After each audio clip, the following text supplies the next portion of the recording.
don't leave it. But same thing with toothpaste. There's a couple of things that you can toothpaste. There's a warning right now on your toothpaste that says warning. Just like all formaldehyde products, don't give it to children under 6 years old. Do not let them swallow it. Now here's a poison control number. Formaldehyde is in the list of carcinogen of the government. Now it's in the water, so everything else, and the dentists have to think. So the question of how much formaldehyde do we need is not answered yet. Fluoride. Yeah, thank you. I love my easy one. Thank you. That's what I wanted to know. All right. Fluoride. Formaldehyde is a killer, but it's not a toothpaste. Fluoride. So what you want to do is, I remember doing a lecture in Green Bay, in the Green Bay Library, many years ago, and in front of me there were like 60 people. You know, somebody comes from out of town, everybody goes to see you. Because you're from out of town. So it's amazing. Yeah. I mean, it could be somebody very good there that nobody sees. You know, but they come from out of town, hey, you pack that place. So in front of me sat a lot of people with allergies and oxygen things. And I was kind of like, I like this because this is, I can't afford rats or anything like that, so I'm able to have units in front of me getting this stem. I don't get any allergic reaction. Never have, if you use the right stuff. So I never forget this lady that was 90-some years old. And I was talking about the toothpaste, and she goes, and she has beautiful teeth. And she goes, I have never used any toothpaste, I use baking soda. Okay, man, you got something happening. So there's two things to do. You can brush your teeth with baking soda, and what I do is I put a little peppermint essential oil. I put a little myrrh essential oil. I put a little tea tree, antifungal. Myrrh, antiviral, antiseptic, preservative, and lavender, which is an antiviral. Mix it around in the baking soda, and then I take my toothbrush, I put it on, I get vinegar. Don't you see, when you mix vinegar, Probably. Oh yeah, it bubbles like a bubble. come on. Intelligent kids are not allowed anymore. It's not happening. This is also what you want to substitute for your cleansing. Any talc product, talc is a carcinogen. You know, all the brand names are carcinogen. So you don't want it. Your cleansing is baking soda. This is what you clean your bathroom. Baking soda and vinegar. And I love that mess. I don't know, I just love this stuff. I just like too much. But anyway, you want to have white vinegar? What? Isn't it great? See, thrill. No. They're the best. I got a life of shit throw. Okay? I can write a book about shit throw. As a matter of fact, I will write a book about shit throw. No. Yeah. So, this is what you want in a spray bottle, white vinegar. In a sponge, you have baking soda. Go to your toilet. Go to your tub. The minute that you put the white vinegar and you hit it with baking soda, you don't have to scrub. The whole thing comes out. Clean and beautiful. Don't wear gloves. The vinegar is acidic, the same as your skin, 5.5. It's a beautiful thing. Now you don't have to worry about cleaning your bathroom and having a headache. By the way, somebody has a recurring headache, I'm going to look at the environment. If they drive a brand new car, if they don't open windows at home, if they exercise indoors, they should have a headache. They should have a headache. So, because all those chemicals are exposed to cause headaches. So, whenever you have a pain, check your environment. It's important to check your environment. So, I'm going to pass now the other lavender. This is the one. Now, you felt that lavender penetrates with no problem. Okay.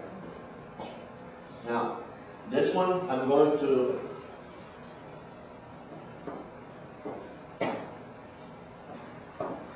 just put it in your hand, rub it together, see what your body does, feel it, feel the breeze, feel the breeze, and this is how you feel the real essential oil. You've seen it before, I want you to do this. Why would we do? Do we have some? something here to like curb the appetite? Something nice to say. I think I have ylang there. You see the difference? No. You see the grease? You see the grease? It smells like lavender, but it's greasy. Now, if you put it on, it will go away in 10 minutes. This one, no. I will not say for you to put this one in your breast tumor. I will not say for you to take a bath in this. No way. The lavender that we use for urinary tract infection, it kills the E. coli bacteria. For urinary tract infection, if you have it, the woman will know it. The man, will get the idea for a while. But you put in the crust of your panties, you put 4 drops of the lavender that we use in the crust of your panties. You put it back on, and in 15 minutes you'll feel the infection gone. You haven't finished.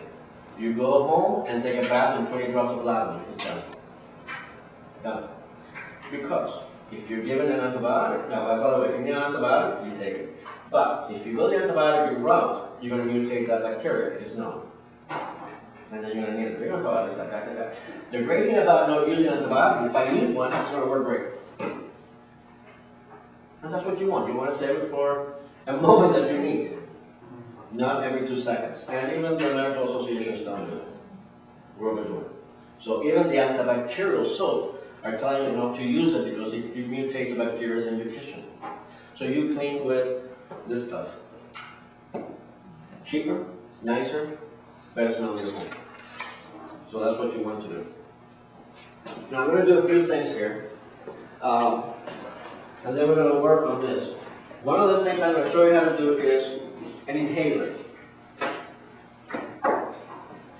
Then what do we have here? We have, oh, great. It's easy to do an inhaler.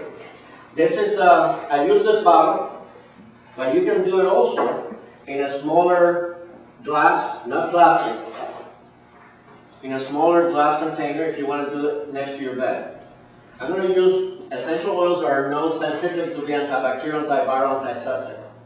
I'm going to make it and then you're going to smell it. This inhaler is going to be in the raffle table. Now, we use rock salt. And because the rock fills up, sucks up the moisture. Now, let's say that you want to use something antifungal in your closet. Use a rock salt in a dishpan thing, and you soak this thyme, essential oil of thyme. It's your antifungal. Thyme, T-H-Y-M-E.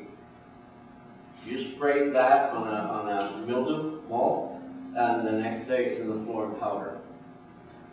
That's what this formulation is all about. By the way, the mildew and mold right now is known to get into your lungs. That's why antibiotics are not working. They're trying antifungals. So, you want to use the thyme, you want to use the cedarwood atlas in your closet. So, what we're going to use here is just cypress. Cypress opens the upper respiratory passage. So we use cypress for somebody who has emphysema, and you will feel it. We don't have a pipette. Alright, that's okay. But I'm going to put it here, you'll smell it. If I'm to use this on somebody asthmatic, they will open this up, you will feel it right away. So I will use it in an inhaler with lavender, which is an antispasmodic, stops the spasm of the asthma attack. And together, they could cut down on their asthma inhaler. Not to do with that, a prescription, but to use it, and if it works, great. If it doesn't, you go to the inhaler. But it gives you an option without the side effect, which is the whole idea. We'll use cypress, the upper respiratory passage. We'll use tea tree, which is antifungal. Now, I did this for someone's desk that was getting cold, calls and things like that, Miami Dade Community College. And there's just a little pan like this, and it works